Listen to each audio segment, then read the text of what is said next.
muito feliz de estar com vocês, porque aqui a conversa é boa, o café é real e as pessoas se inspiram. Hoje estou com a produtora rural Fernanda Gelli. Ela é formada em Administração de Empresas, tem MBA em Gerenciamento de Projetos, é presidente da Comissão de Lideranças do Sistema CNA-Senar e conselheira do Senar-RS. Fernanda, muito obrigada por aceitar vir tomar um cafezinho comigo hoje. Eu que agradeço pela oportunidade de estar aqui contando um pouco da minha trajetória. Eu fico feliz de verdade, porque quando tu me convidou, foi um momento de parar e refletir tudo que eu já vivi até hoje, né? Quando a gente conta a nossa história, a gente percebe que não foi construída só por nós, né? Tem muito da nossa família, das pessoas que nos apoiam, que cruzaram o nosso caminho, também das oportunidades que tivemos. Então, é isso, fico feliz e espero poder mostrar um pouco quem é a Fernanda na essência, um pouco do meu coração. Ai, que bom. Fernanda, para quem está te conhecendo agora, como tu te apresentaria hoje? Sou administradora de formação, produtora rural por paixão. Eu sou uma apaixonada pelo agronegócio. Tenho MBA em gerenciamento de projetos. Também atuo na defesa do setor fora da porteira. Então, hoje eu estou à frente da Comissão de Novas Lideranças da CNA, que é a Confederação Nacional de Agricultura e Pecuária, né, do Brasil. E também estou como conselheira do Conselho Administrativo do Senar. Eu amo bichos. Eu tenho uma lhama, tenho cabrito, sou enlouquecida por animais. Tenho vários hobbies, gosto de atirar, gosto de adrenalina, eu amo a vida. Mas acima de tudo, eu sou esposa do Alexandre, mãe da Mafê, filha do Fernando, da Grace e irmã da Marta. É isso que me constrói quem é a Fernanda. Ai, que maravilha. E eu vejo teus vídeos, tuas fotos no Insta, eu fico encantada. Encantada com a função do campo, com a família, muito bacana. Tu cresceu com liberdade para escolher teus próprios caminhos. Como foi esse processo de buscar e o que te fazia feliz até chegar na propriedade? Meus pais sempre me incentivaram a estudar, mas sempre me deram liberdade para eu escolher o que eu quisesse ser, para eu ser feliz. Então, até chegar aqui, nossa, meu mundo deu muitas voltas, né? Então, eu saí de Camaquã, acho que foi com 17 anos, fui para Porto Alegre estudar administração de empresas. Fui também para São Paulo, morei um tempo, trabalhei como modelo para tirar isso da cabeça se era o que eu queria, se não era. Retornei, então, para Porto Alegre, tive a oportunidade de trabalhar em 2 grandes empresas e me formei. Eu ia ir fazer um curso de extensão, né, fora, na Califórnia, e eu acabei... Bom, aí já vem uma longa história. Mas eu acabei retornando para o campo, né? Eu sempre digo que Butina tem raiz. Eu voltei para Camaquã para trabalhar na propriedade da minha família. Então foram muitas coisas acontecendo nesse caminho até eu voltar para cá. Quando tu começou a trabalhar na propriedade, no escritório da propriedade, tu trouxe uma bagagem de organização e processos das empresas onde tu já trabalhou? Como foi aplicar isso na realidade tão diferente assim? Sim. Então, eu tive a oportunidade, quando eu estava em Porto Alegre, estudando administração, eu tive a oportunidade de trabalhar em 2 grandes empresas. Então, eu trabalhei nas lojas Renner, que me deu uma visão muito forte de varejo. Sim. E depois na Gerdau, que é uma visão maravilhosa de indústria, né? Então, eu trabalhei no RH corporativo em Porto Alegre, mas trabalhei também no RH da usina, que me trouxe um foco grande em segurança. Então, toda essa parte de segurança, padrões, processos bem estruturados. Então, quando eu vim para Camaquã trabalhar, né, com o pai, na verdade, eu me formei e aí eu ia fazer esse curso de extensão fora. Eu fui para Chicago, fiz o TOEFL. Nesse meio tempo, como eu sou inquieta, não conseguia ficar nesse limbo, eu fiquei ajudando o pai no escritório. Então, a minha ideia era algo temporário, né? Então, quando eu cheguei aqui, eu comecei justamente organizando as coisas no escritório, conforme essa bagagem que eu tive de outras empresas. E como eu tenho essa formação em administração, eu me lembro que eu sentei na mesa do escritório, coloquei folhas em branco e então eu escrevi as áreas que uma empresa tem, né? Botei financeiro, RH, administrativo, marketing. Eu pensei, cara, o que eu preciso colocar assim, o mínimo em cada uma dessas áreas para que a Tapera tenha uma cara de empresa. Perfeito. Né? Porque até então a gente via propriedade rural, fazenda. Então, vamos lá. Peguei RH. Como eu trabalhei em RH, foi mais fácil. Eu coloquei desde dos padrões de etiqueta das pastas, dos colaboradores, até template das caixas de arquivo, tudo, checklist admissional, demissional, treinamentos por função. Eu vim também com essa questão muito forte de segurança por ter trabalhado em usina. Então, EPI, né, por função, treinamentos de segurança, marketing. Naquela época não se falava tanto em Instagram e tal, TikTok nem existia. Então, website, a gente fez um website da Tapera, uma logomarca, uniformes. Colocamos no papel, então, missão, visão, valores, Perfeito. Condutas que a gente espera que um colaborador tenha, que não quer que ele tenha, e transformamos isso numa reunião, um treinamento inicial, assim, enfim. Então, depois daquilo, eu comecei a ver a Tapera, enxergar a Tapera como empresa. Perfeito. Do simples, tu começou a botar no papel e, achei bárbaro. E daí foi indo aos pouquinhos mesmo, assim, sabe? Olhando a cada setor e um pouquinho o que eu tinha que fazer para ter aquilo ali mais ou menos estruturado.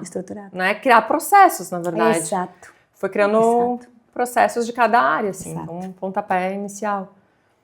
Em algum momento tu pensou acompanhar teu pai no campo? Como foi essa rotina?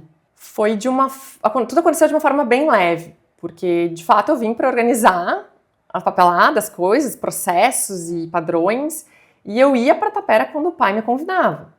Então, hoje à tarde, quer ir comigo? Bora lá? Ele foi devagarinho. E eu ia observando, perguntando, ajudava no que eu conseguia, no que era necessário. E aí, aos poucos, o pai foi me dando tarefas, foi vendo, ela executou, foi criando confiança, foi me dando mais responsabilidade. E aí foi indo. Até quando tu me convidou, eu fiquei pensando, nossa, foi tão acontecendo, sabe? Eu acho que quando eu vi, eu já estava na operação, sabe? Já estava no meio sem se dar conta. Exato. E assumindo papéis. Exato. O que mudou a partir daquele encontro de jovens da Farsul? É uma história que eu sempre conto, de verdade, porque mostra muito do meu caminho até aqui, a importância que teve na minha vida. Então, quando eu voltei para Camaquã, eu fiquei muito tempo fora. Eu não imaginava que eu fosse retornar e trabalhar no campo, trabalhar com a minha família. E então, quando eu voltei, eu me sentia muito sozinha.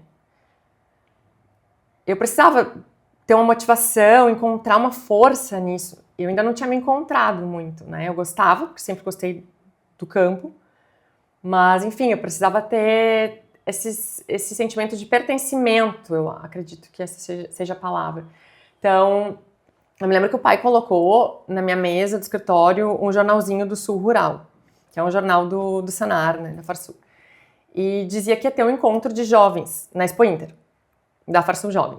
E eu sou bem cara de pau, né? Eu peguei e cara, é isso que eu preciso. Liguei pra Farsul, que hoje o Nando me atendeu, o Nando é meu amigo, meu irmão até hoje. Ele falou, não, vai ter sexta-feira e tal, me indicou como seria. E eu fui. Cheguei lá, eu fiquei encantada, porque eu vi tantos jovens na mesma fase que eu. Jovens que saíram da roça, que eu brinco, né? Saíram do interior, foram estudar, se especializaram, tiveram oportunidades em outras empresas e aí retornaram para o campo. Eu falei, meu Deus, é isso que eu preciso, isso me deu muita motivação.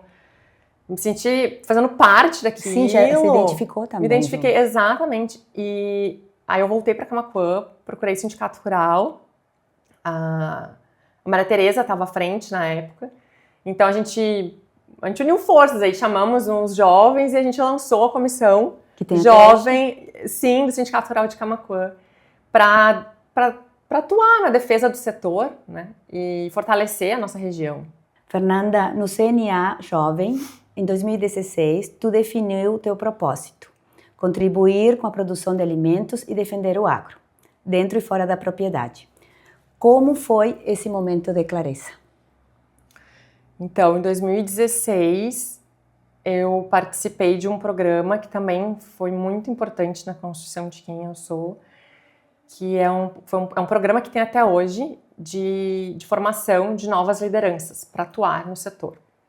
Então, eu fui representando o Rio Grande do Sul para Brasília, nível nacional, e lá o que mais me marcou foi isso, a gente tinha que desenvolver achar o nosso propósito, escrever o nosso propósito.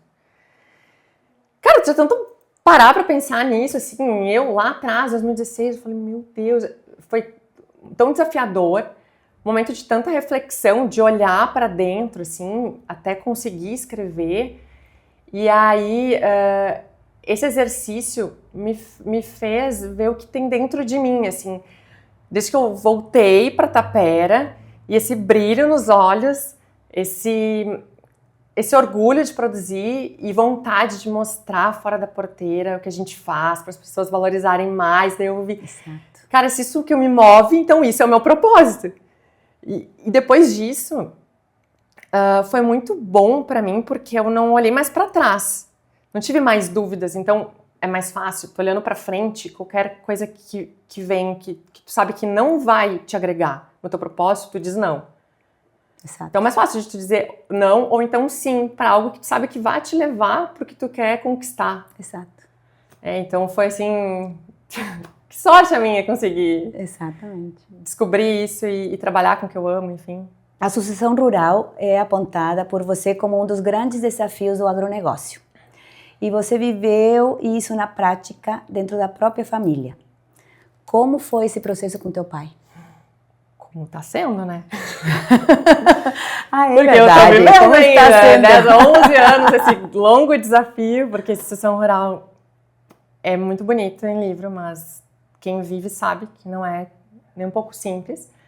Mas eu entendo que não é nem um pouco fácil passar o bastão, mas uma pessoa, meu pai, um cara jovem, ativo, construiu tudo isso desde muito novo, ao mesmo tempo que também não é fácil eu pegar esse bastão. Será que eu tô pronta para isso? Sabe? Então, o que eu penso de sucessão é muito fácil de misturar os papéis. Gestor com colaboradora, pai e filha, momentos de discutir trabalho e momentos de ser família. Então, isso é algo que a gente aprendeu muito, né? Para poder cuidar dessa relação familiar, que é o que mais importa dentro de tudo, né? Mas é difícil, mas é tão bom ao mesmo tempo que tu tá trabalhando com algo que é teu, que é da tua família, que tu quer dar continuidade para isso. Exato. Então, hoje, eu e minha irmã trabalhamos juntas, né, com meu pai, até muito bom, porque nós temos perfis bem diferentes. Então, eu tenho o meu prazo de contado no relógio de escritório. Eu tenho que estar lá fora, senão eu tenho um negócio. E a Marta já é do escritório administrativo, então a gente se soma muito. E hoje eu tenho certeza que o que me dá motivação pro meu pai em querer seguir as coisas e fazer melhor é a gente estar no negócio, nós estarmos inseridas, né, no negócio. Então, é muito especial, é desafiador, mas é muito especial. E sobre a gestão com pessoas, o que te levou a colocar o cuidado com a equipe como prioridade na propriedade? Eu passo muito tempo da minha vida na Tapera e eu gosto de trabalhar me divertindo. O trabalho no campo já tem seus perrengues, né? Então, eu tento que seja o mais leve possível. Isso a gente só consegue se a gente tem com quem contar. Eu penso assim, para uma propriedade rural dar certo, a gente precisa, né, de trator, implemento, insumos, tecnologia, mas nada disso vai dar certo se a gente não tiver uma equipe comprometida. Isso aí. Então, é o que eu falo para os guris lá fora. Eu gosto de ter com quem contar. Então, eu procuro pessoas boas. E pessoas boas... Tem pessoas boas de valores, caráter, de coração e pessoas boas no trabalho, né? Tem que ser suficientemente bom, eu penso assim. Vamos lá. Uma pessoa boa de coração, caráter e com vontade, a gente consegue transmitir um conhecimento, né? Exato. Mas uma pessoa só boa de trabalho, que não tem, né, valores, princípios, enfim, é muito mais desafiador. Então, hoje eu mudei muito a maneira como eu faço assim o recrutamento dos colaboradores. Eu falo para os guris lá fora, eu falo, olha, a gente está apertado de gente, porque a gente sabe que é um desafio, é um gargalo do agro, mão de obra. E hoje estamos apertados. Eu falo, eu prefiro estar num trator, como já aconteceu, do que pegar por pegar, sabe? Já aconteceu de errar, obviamente tu vai errar uma contratação, mas corrige rápido. Então, isso que eu fui vendo, a maneira como eu contrato hoje mudou. Antes eu perguntava, tá, onde tu trabalhou? Me conta um pouco do que tu sabe fazer, o trator que tu usa, se tu sabe gradear, tu sabe planar. Hoje eu já pergunto assim, com quem que tu aprendeu o valor do trabalho? Se eu estiver na cidade, não estiver na tapera, e faltar diesel e tu tá na lavoura, o que que tu vai fazer? E eu consigo perceber nessas perguntas se a pessoa gosta do que faz, se ela tem responsabilidade, se eu vou poder confiar nela, sabe? Então, algumas coisas que eu tô mais perto, assim, mais próxima da equipe, eu consigo já... Não, essa pessoa eu quero que trabalhe comigo, né? Que esteja junto na nossa equipe, assim, que faça parte. Depois do nascimento da Maria Fernanda, tu ficou só 15 dias longe do campo. O que essa decisão diz sobre ti? O que tu quer construir com ela? Então, a Mafê nasceu no período da enchente ali. Então, em final de maio, 19 de maio. E eu fiquei em casa, acho que uns 15 dias eu já estava trabalhando. Antes de um mês ela já foi comigo para Tapera. E como eu amamentei muito, foi quase um ano, ela ia comigo todos os dias. Era 5 da manhã, no friozão de junho ali, 0 graus. Nossa! Sim, eu enrolava ela de pijaminha, touquinha e tudo, e ela ia comigo, né? Sempre foi assim. Agora não mais, porque não é possível, mas sempre que dá, eu levo ela comigo. Que me dá muita força ter ela comigo, assim. E ao mesmo tempo, eu quero também poder dividir com ela o meu dia a dia. Esse orgulho que a gente tem por produzir, que ela saiba de onde que vem, sabe? Eu quero que ela tenha... Todo mundo fala, é uma agro-girl, vai ser uma mini Fernandinha. Que felicidade a minha se for, mas de verdade, eu quero que ela tenha a mesma liberdade que eu tive de escolha, sabe? Se ela escolher outra profissão, ok, vou apoiar. O que importa pra mim mesmo, eu não quero que ela seja a 5ª geração da Tapera. O que importa pra mim, de verdade, é que ela saiba que o nosso trabalho não é fácil, que ela saiba de onde vem. E se orgulhe disso. Que ela entenda que a Tapera é muito mais do que um trabalho pra gente. Que a Tapera é a nossa história, né? Os nossos valores e também esse compromisso que a nossa família assumiu desde o tempo do meu bisavô, né? As gerações de produzir alimento. Isso. É isso que eu quero que ela... Isso aí. Eu fico encantada com o brilho dos teus olhos quando tu conta, assim, em tudo, desde família, desde negócios. Tu passa isso que tu gosta e com prazer. Eu acredito que eu estar aqui hoje justamente foi porque eu tive uma infância maravilhosa no campo. Eu me lembro, eu e a minha irmã brincando na resteva, de arroz meio de palha. A gente não tinha silo na época, então a gente... fazia aquelas piscinas de arroz, cheias de pó de mico, e a gente nadava. Então, eu acredito que isso me trouxe até hoje. E essa construção que eu quero que a Maria Fernanda tenha também, sabe? Esse sentimento, na verdade. Com certeza vai ter. Tu já presidiu a Comissão Jovem da Farsul e hoje presides a Comissão de Novas Lideranças do CNA, além de participar de porta-voz do Agro. O que te move a atuar também fora da porteira? Por muitos anos, eu falo assim, olhando a geração do meu pai, né, os produtores rurais fizeram o que sabem fazer de melhor, trabalhar. e dentro da porteira, baixar a cabeça e produzir. Verdade. E eu acho, minha opinião, que faltou comunicar à sociedade tanto as coisas boas quanto os desafios que a gente passa, né? Então,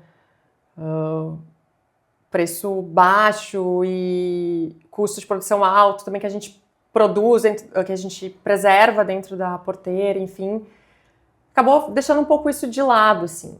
E eu acredito fortemente que esses novos jovens, né, essa nova geração, nós jovens, nem tão jovens assim, a gente tem essa missão de produzir com excelência, mas de comunicar à sociedade, de mostrar o que a gente faz dentro da porteira, a conectividade que tem o campo com a cidade, para que as pessoas valorizem mais. Então, essa é uma bandeira que eu levanto, sabe? A gente mostrar o que a gente faz, a gente comunicar, a gente levar para as pessoas, para que elas entendam tudo que a gente passa para produzir.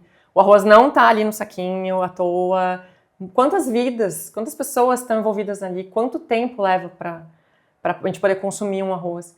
Então, e aí hoje na Comissão de Novas Lideranças, a gente trabalha isso, inclusive o Porta-Vozes do Agro, um programa que a gente desenvolveu para esses jovens comunicarem o setor, né, mostrar a nossa verdade e para as pessoas valorizarem mais. Então, na Comissão de Novas Lideranças, hoje, a gente trabalha esses pilares, né? Sucessão rural, gestão, comunicação. Nós queremos jovens mais preparados para atuar pelo setor, né? Dentro da porteira ou fora da porteira, seja na política, na federação, nos sindicatos rurais, enfim. Sim, estar presentes. Exato. Tipo, ter representatividade, né? Tu já está na terceira safra atuando diretamente na agricultura, ampliando o que já fazia na pecuária e na gestão de pessoas. Como está sendo essa nova fase? Bem desafiadora. Maravilhosa. Bem desafiadora, porque eu iniciei na safra que a Mafê nasceu. Então, eu já iniciei na agricultura com a bebê no colo, né? E vamos lá. E também a gente vem vivendo, né, um momento bem desafiador no agronegócio. Sim. Questão dos custos, custo muito alto para produzir alimento, custo baixo do nosso produto, enfim. E vindo de enchente, de secas sucessivas. Então, um momento desafiador. Também pude ver essa diferença entre a nossa pecuária, né, que é extensiva, e a agricultura, que tem todo esse dinamismo, que também é o que me motiva. Então, acho legal todo esse dinamismo da agricultura. E acho que com tudo isso também, eu acabei desenvolvendo uma tolerância à frustração. Entendi. De saber que eu vou dar o meu melhor, como sempre dei, vou dar o meu melhor, mas que nem tudo depende de mim, sabe? Na agricultura, o timing das coisas é diferente, então eu tenho que fazer o meu melhor, tenho que plantar nessa janela, mas se choveu, eu sei que, eu fiz o meu melhor, então eu acabei aprendendo a lidar também com isso. Então, muitos desafios e aprendizados. E vão continuar, né? Vários. Sim. Bom, eu vou encerrar com uma rodada de perguntinhas rápidas. Uma palavra que define a propriedade da família. Trabalho, sem dúvidas. Sem dúvida. Muito trabalho. Um aprendizado que só o campo te deu. Nossa, tantos. Até estava conversando com meu marido esses dias. Um aprendizado que o campo me deu, assim, é esse olhar mais atento. Observar o céu, o comportamento dos animais, dos pássaros. A casinha do João de Barro, se ele fez para cá para se proteger desse inverno, vem mais chuva do norte, vem mais... Então, coisas que a natureza nos mostra, assim, sabe? Então, eu acho que esse olhar mais atento para as coisas e também fé, muita fé em Deus, porque não é fácil, né? Fernanda, um conselho que tu daria para o teu eu de 2015, ainda em busca de um propósito? Nossa, o conselho que eu daria pro meu eu de 2015 é um conselho que eu dou pro meu eu de 2016. Seja menos ansiosa, eu sou muito ansiosa, então... Mas algo que eu diria, em busca do propósito, é Pode ter um dia horrível, dormir chorando, mas vamos acordar e resiliência, vamos dar o nosso melhor. Eu sempre fiz assim. E o propósito, é difícil às vezes tu olhar lá na frente e enxergar teu propósito, mas à medida que tu vai caminhando, que tu vai passando por fases, por etapas, tu vai construindo esse caminho que vai te levar ao teu propósito. Então eu acho que é isso, sabe? Ter calma, ser menos ansiosa, mas ficar sempre em movimento. Isso. Né? Seguir o coração também, o que tu sente que te brilha o olho e até encontrar. Isso aí. O que tu espera para a próxima geração da família na Terra? Que nunca esqueça da nossa história. É algo que meu pai sempre deixou muito vivo em nós, a história da Tapera, como tudo aconteceu. Foi com muito suor, muita paixão, muita dedicação. Meu bisavô, tanto é que eu levo aqui tatuado, é a marca do gado, então tá muito presente, né? Porque quanto mais a gente sabe da nossa história, a gente começa a se entender melhor, a se conhecer melhor. Então é isso que eu espero, por isso que eu carrego a Mafê também comigo, para que ela nunca esqueça de onde ela vem, das raízes da terra, sabe? Isso. Ai, estou muito feliz de ter conversado contigo, tá? Muito agradecida por ter aceitado o convite. E, bom, agora vamos curtir o cafezinho na internet. Obrigada, Muito viu? obrigada. Eu adorei. Que bom.